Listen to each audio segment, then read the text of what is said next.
All right. Welcome, Ouachita Parish High School. My name is Ann Carmichael, and I'm a student financial aid consultant with Lela. And my job is to make sure that you all understand the student financial aid process and have support when completing the free application for federal student aid. So, if somebody can drop a note in the chat box below and let me know if you can see my screen, I'll go ahead and get started.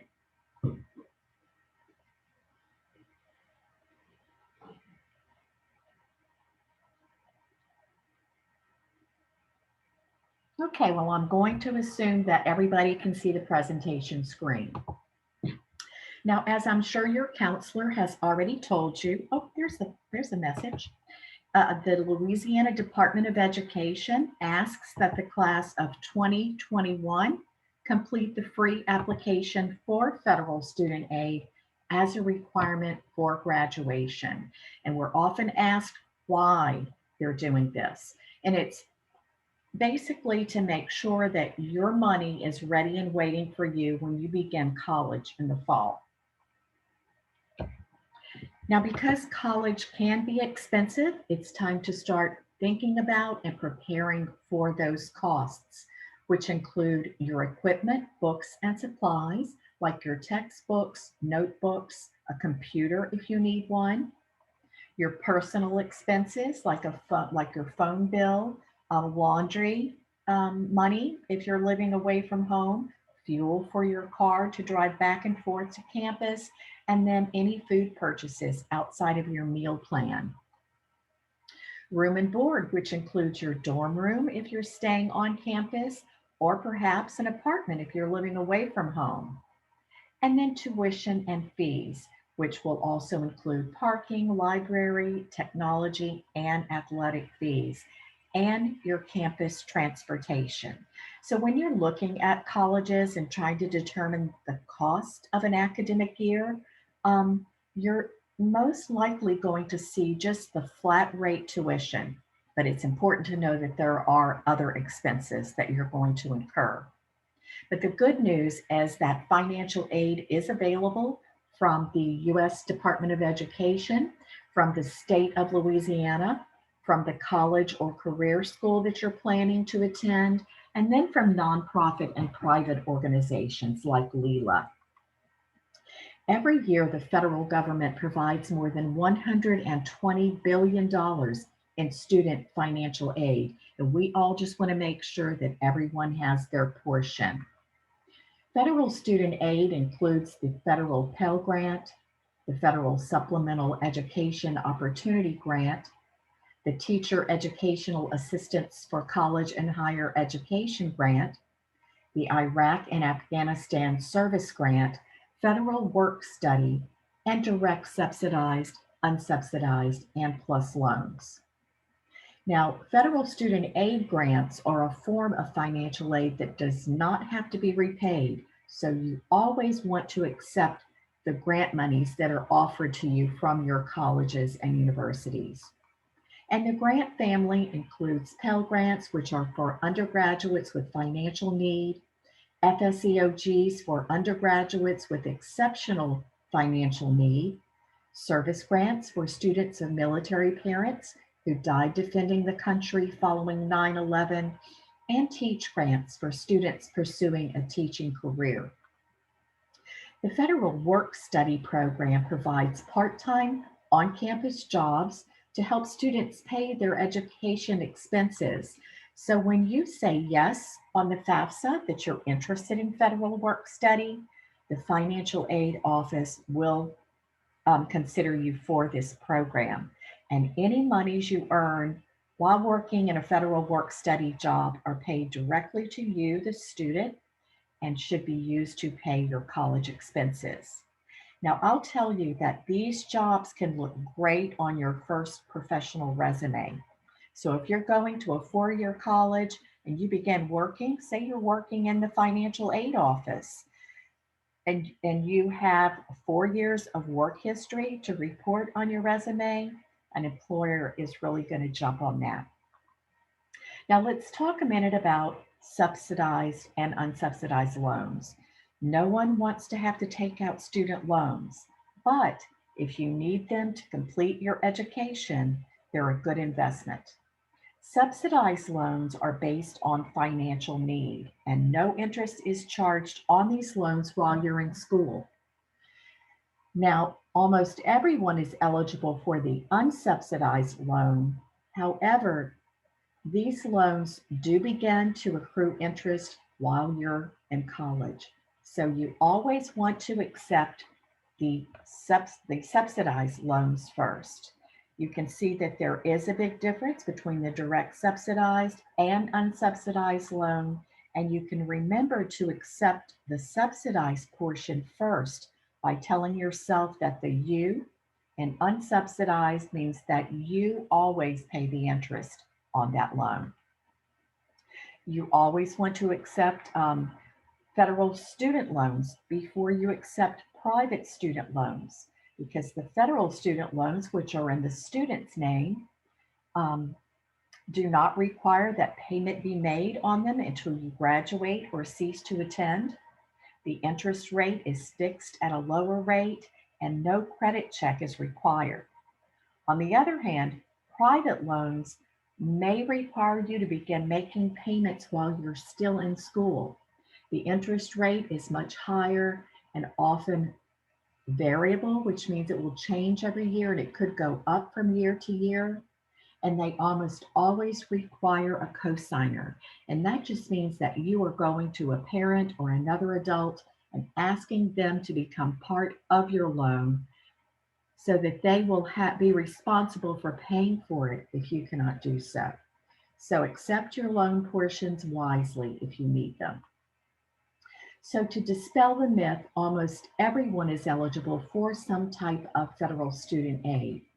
And all federal student aid and most institutional and private aid is contingent upon completion of the free application for federal student aid, or the FAFSA.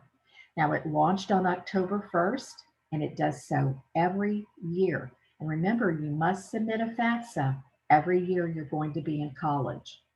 Student financial aid is awarded on a first come, first served basis, so you'll want to get your FAFSA submitted as soon as you can. We've been told that more than 1 million FAFSAs have already been submitted for next academic year. So get to the head of that line while the money is still available, so you'll be offered the maximum award that you're eligible to receive. And remember to pay close attention to the FAFSA deadlines that are set out by your college, by your state government. So the top scholarship does have a FAFSA completion deadline. And yes, the FAFSA can serve as your top application. And then federal student aid has a deadline as well. Check with your counselor. Some high schools are setting deadlines for FAFSA completion to meet that graduation requirement. So before you begin the FAFSA, you want to collect all of the documents you need to complete and submit your form.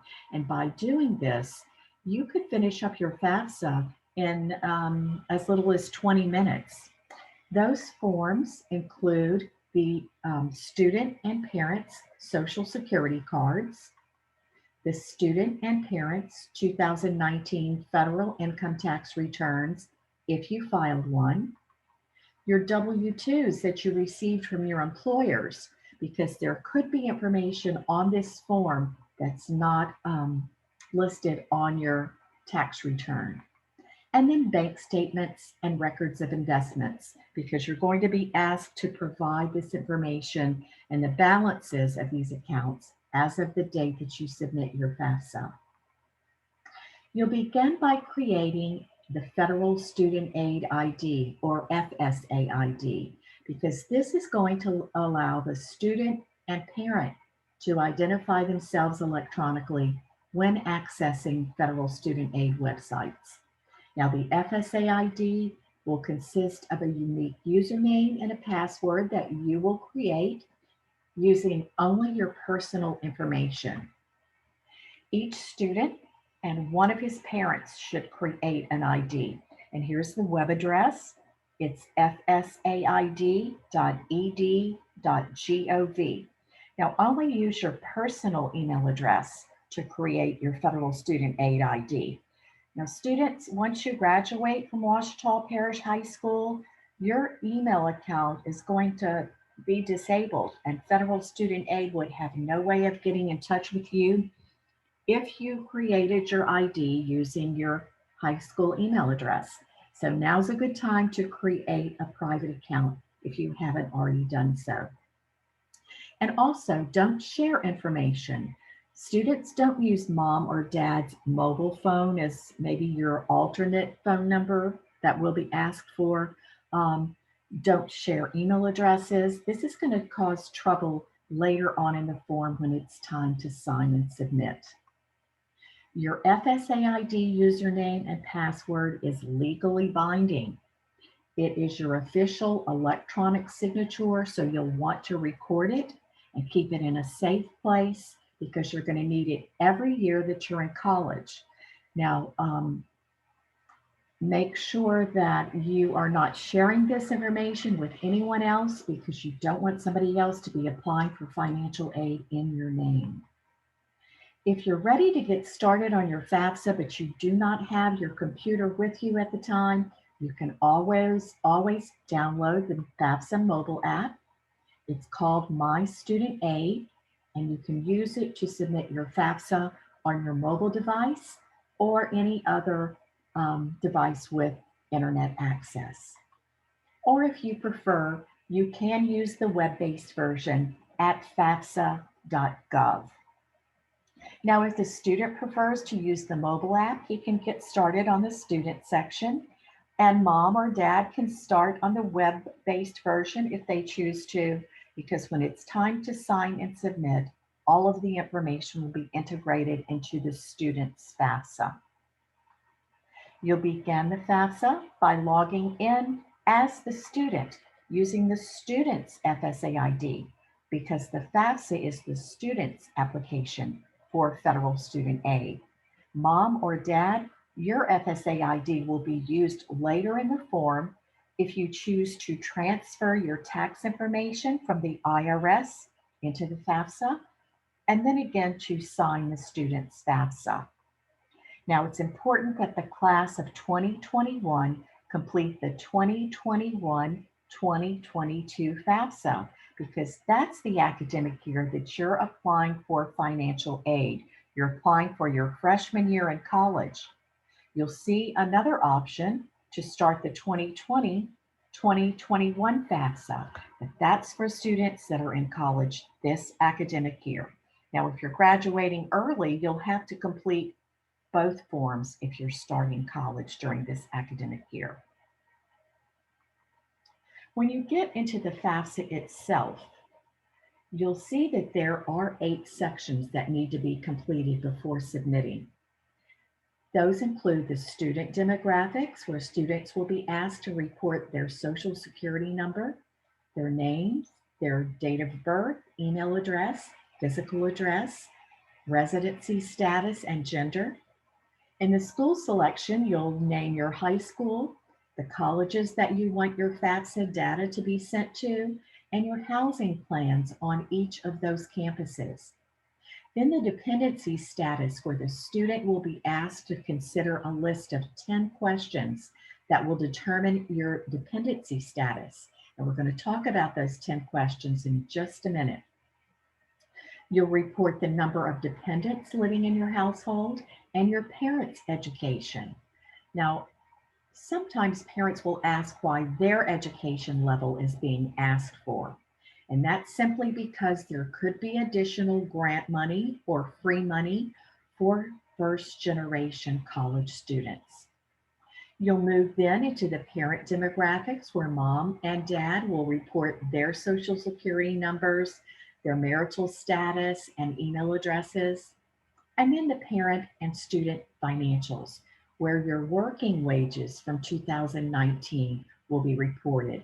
Your federal benefits received will be listed, and this is where you're going to enter your savings and investment account balances.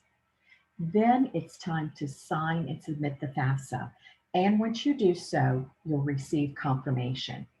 But as you move through the FAFSA, if you have a question about the question, you can always look over to the right-hand side and you'll see a question mark. Feel free to click on the question mark for a better description of what's being asked of you. There are hyperlinks provided to define financial aid terms that you might be familiar with. You can request a FAFSA online chat. If you need some assistance, you can call Federal Student Aid directly or dial Lela's FAFSA helpline, and I'll be happy to work with you individually. But for this session, I'm only going to cover the most commonly asked FAFSA questions. If you have a question that the answer wasn't clear in this presentation, you can always feel free to drop it in this Zoom chat box below, and we'll go over it at the end of the presentation. Or if you prefer, you can email me and I'll respond to you individually. And I'll leave my email address for you at the end. Now, the citizenship requirement. Students must be citizens or eligible non-citizens to complete a FAFSA. And if you think you might fall into the eligible non-citizen category, this is one of the hyperlinks. So just click there for a better description of that term. Now, if you're a citizen or an eligible non-citizen, but your parents are not, you can still complete your FAFSA. You will just enter zeros anywhere a Social Security number for your parents is requested. Young men between the ages of 18 and 26 must be registered with Selective Service to receive federal student aid. So guys, if you haven't already registered, you can do so within the FAFSA if you choose to. It makes it a little bit easier than having to go to the Selective Service website once you turn 18. If you ask for federal student aid to have you registered for Selective Service before you're 18, you can select yes within the FAFSA, and once you turn 18, that will be taken care of for you. Only the colleges that you list on your FAFSA in the school selection are going to consider you for student financial aid. So add all of the schools that you're considering. You can add up to 10 at a time. And if you're planning on applying to more than 10, there are instructions listed in this section, or you can give me a call and I'll help you with that. Now, to determine whether you are a dependent or an independent student in the eyes of federal student aid, these are the 10 questions that you're going to be asked. And I'm going to go over them quickly, one at a time. These questions, remember, are being asked of the student. Will you be 24 or older by January 1st of the school year for which you're applying for financial aid? Are you married or separated but not divorced? Will you be working on a graduate degree? Do you have children who receive more than half of their support from you?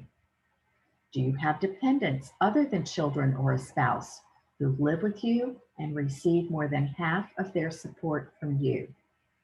Are you currently serving on active duty in the U.S. Armed Forces for purposes other than training?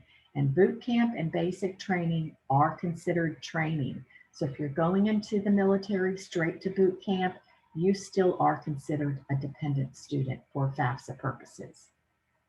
Are you a veteran of the U.S. Armed Forces? At any time since you turned 13, were both of your parents deceased? Were you in foster care? Or were you a ward or a dependent of the court? Are you an emancipated minor? Or are you in legal guardianship as determined by a court? And remember that legal custody is not always considered legal guardianship. So make sure you have your documentation with you when you answer that question. Are you an unaccompanied youth who is homeless, or are you self-supporting and at risk of being homeless? Now, if you can answer yes to just one of these questions and provide a legal document supporting your claim to the financial aid office, then you're considered an independent student for FAFSA purposes, and you will not be asked to provide parental information. Other, all others are going to be considered dependent students. Even if a student lives on his own and pays his own taxes, perhaps his parents don't claim him on their taxes, he's still going to have to provide that parental information on his FAFSA. And the number one question we're asked is, who do I report as my parent or parents on the FAFSA? The rule of thumb is that the parent or parents that you've lived with the longest in the past 12 months should be listed on your FAFSA. Now, if you live with both of your biological parents, then that's easy. Just list both of them on your FAFSA. But if the parent you lived with the longest in the past 12 months is either separated, divorced, or was never married, you should list only that legal parent on your FAFSA. Now, if that parent is remarried, you must now include your step parent as well. In other words, federal student aid wants to know the financial standing of the household that the student has lived in the longest in the 12 months prior to the date that the FAFSA was submitted. Now, if you're identified as a dependent student, but your parents refuse to provide their information on your FAFSA, you can submit it stating that you're unable to provide the information. However, you will only be considered for student loans. So if you find yourself in this situation, please contact the financial aid office at the college you're planning to attend and let them know about this situation, and they can work with you individually to see if you might be able to be considered for grant money. But this is your responsibility to contact them. They're not just going to reach out to you, but they are there to help you. And they want to make sure that you are receiving all of the federal money that you're eligible to receive. Now, to make the FAFSA and federal student aid process go a lot more smoothly, it's best to use the Internal Revenue Services data retrieval tool. And this just means that you're giving FAFSA permission to link your information over into the IRS. You'll be taken directly to the IRS website. You'll grab your 2019 tax return and you'll fill in each of these fields with exactly what's printed on your return. Now, we've had situations where a tax preparer may have misspelled the tax filer's name. You have to misspell it on the IRS site. If you've moved since you filed in 2019, you still have to use the address listed on your tax return. We encourage you to use this tool because if you don't, the financial aid office will ask you to contact the IRS, request a tax transcript from them, and have it sent to the financial aid office, which doesn't sound like too much trouble if you're just applying to one college. But if you've listed 10 or more colleges on your FAFSA and you're having to send tax transcripts to each of those schools to see how much you might be eligible to receive from them in financial aid, that does add some extra steps to the process. And then it's almost time to sign and submit your FAFSA. But before you do, please review your student aid report. This report shows every question you were asked and your answer to each of those questions. So this gives you an opportunity to make some changes or corrections before you submit it. You want to make sure the financial aid offices have the most accurate information so that they can quickly process your student financial aid. Then it's time to sign. You'll see here that the student's FSA ID is required to electronically sign the FAFSA, and the parent will use his or her FSA ID to sign as well. And once you sign and submit your FAFSA, you'll receive this confirmation pop-up page. Now, although the student will receive an email from Federal Student Aid telling him that he has successfully submitted his FAFSA, this is the only time you're going to get this much detail. You'll see a confirmation number with a date and time submitted. You'll have instructions on the next steps that you need to take to complete the student financial aid process. You'll see each school that you've added to your FAFSA who will receive your FAFSA information, and then you'll be able to review your estimated financial aid offers. Now, I'm going to stress the word estimated because these numbers are just a recommendation to the colleges on what you might be eligible to receive, and it's dependent on those manual answers to your FAFSA questions. The student financial aid offices at the colleges that you're applying to are the ones that are going to make your official offer. Now, if you start your FAFSA, but then you have to stop and go gather some documents, you will receive weekly emails from Federal Student Aid telling you that you need to complete your FAFSA, or telling you perhaps that you submitted your FAFSA and it has some errors.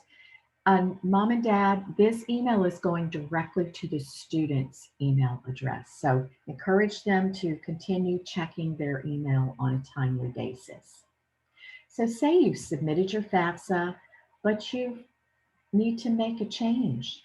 Say you want to add a new school, or you want to change your contact information, or maybe the college has asked you to make a change. There are a variety of ways to do that, but the quickest and most efficient way is to go back to fafsa.gov, sign in as the student, make those changes, review your FAFSA again for accuracy, and sign and submit. So you can make numerous changes to your FAFSA, but remember that you always must sign and submit it again. Once your FAFSA is fully processed, which takes about 3 to 5 days, it's then shared with the colleges that you've given them permission to send it to. And then each college financial aid office will begin to identify any aid that you might be eligible to receive. Now, if your family's financial situation has changed since 2019, maybe somebody in the family has lost a job or had a reduction in work hours, or there have been some unexpected medical expenses that your family has incurred, you can contact the financial aid office and let them know about your situation, because there may be some additional grant money or free money to help the student complete his academic year.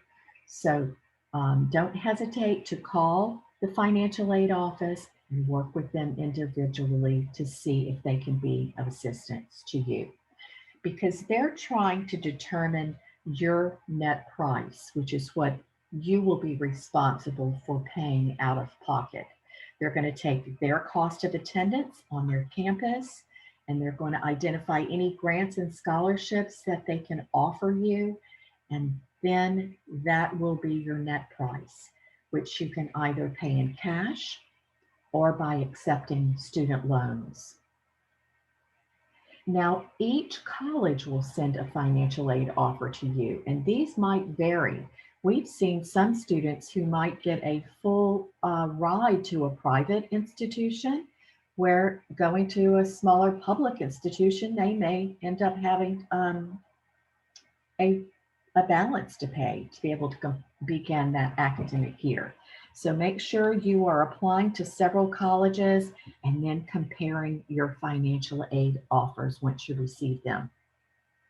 Each offer is going to show that college's cost of attendance, and then they'll line item any grants, scholarships, work study, student loans that they can offer you to go to their college.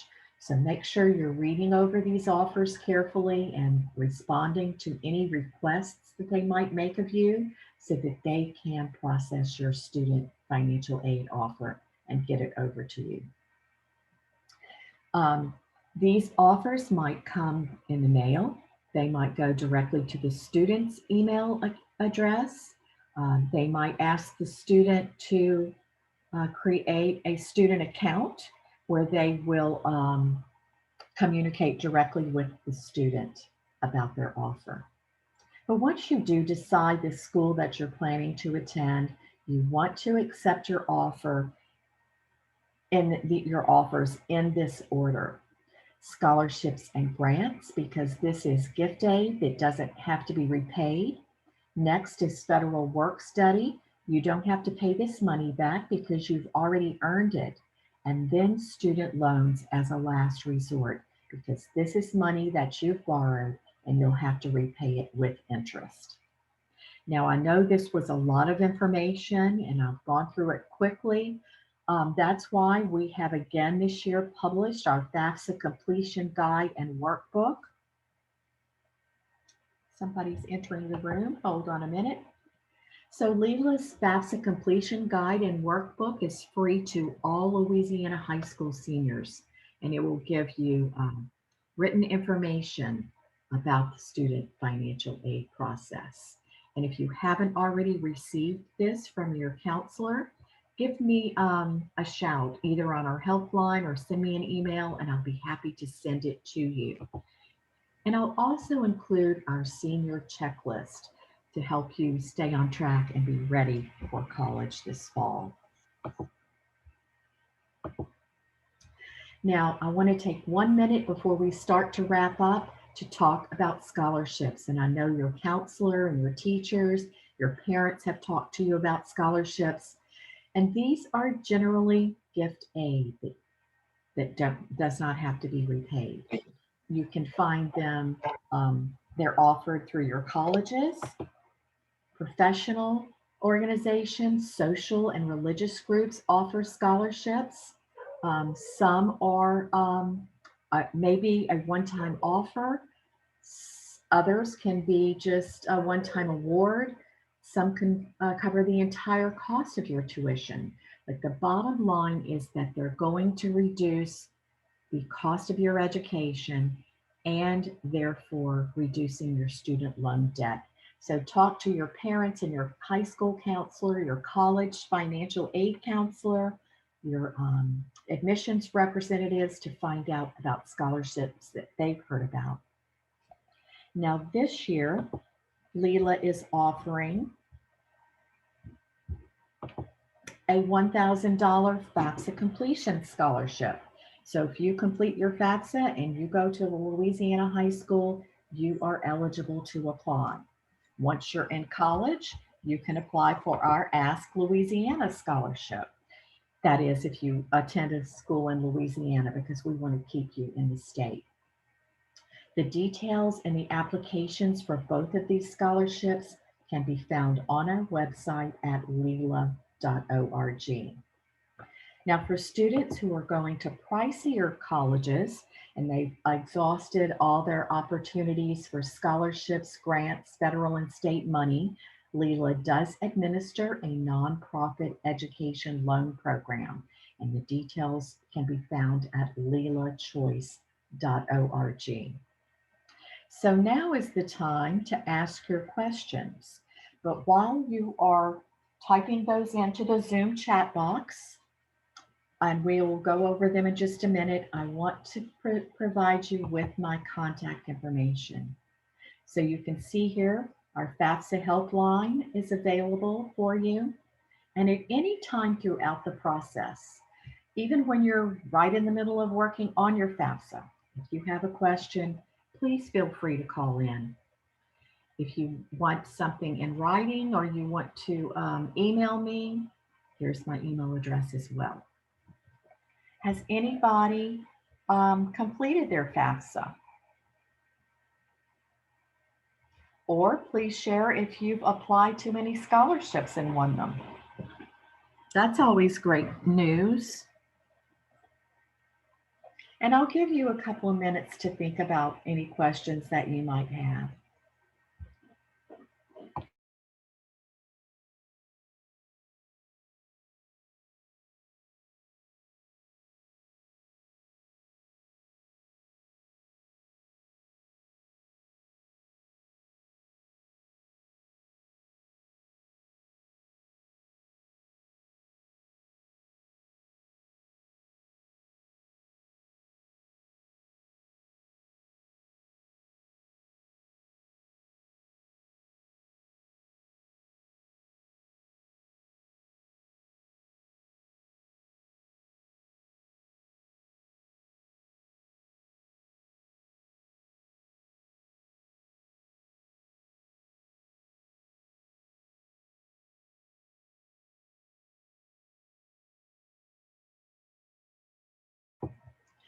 All right. Well, I sure appreciate you all joining me tonight, and I hope you'll feel free to contact me at any time. Oh, we have a question.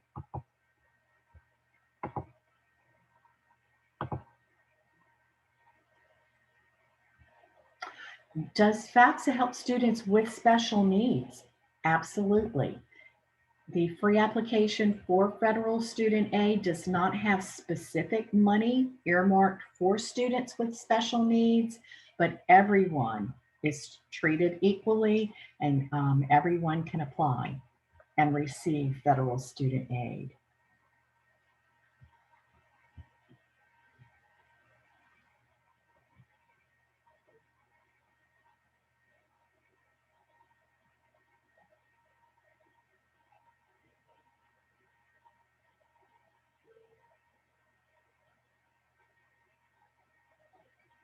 Can anyone else think of something they'd like to ask?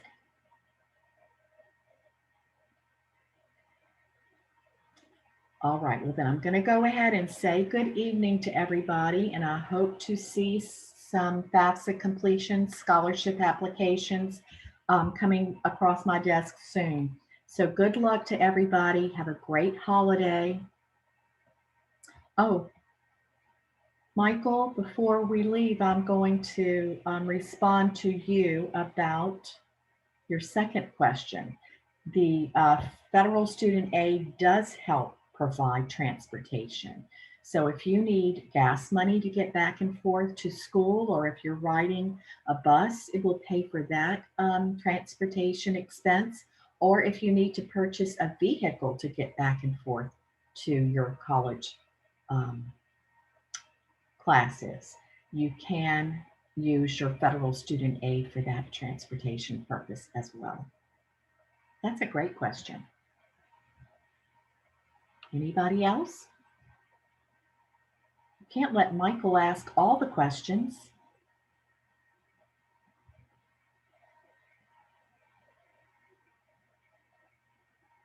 All right. Well, Merry Christmas to everybody. Have a great holiday season, and I look forward to talking with you soon if you need help. Good night.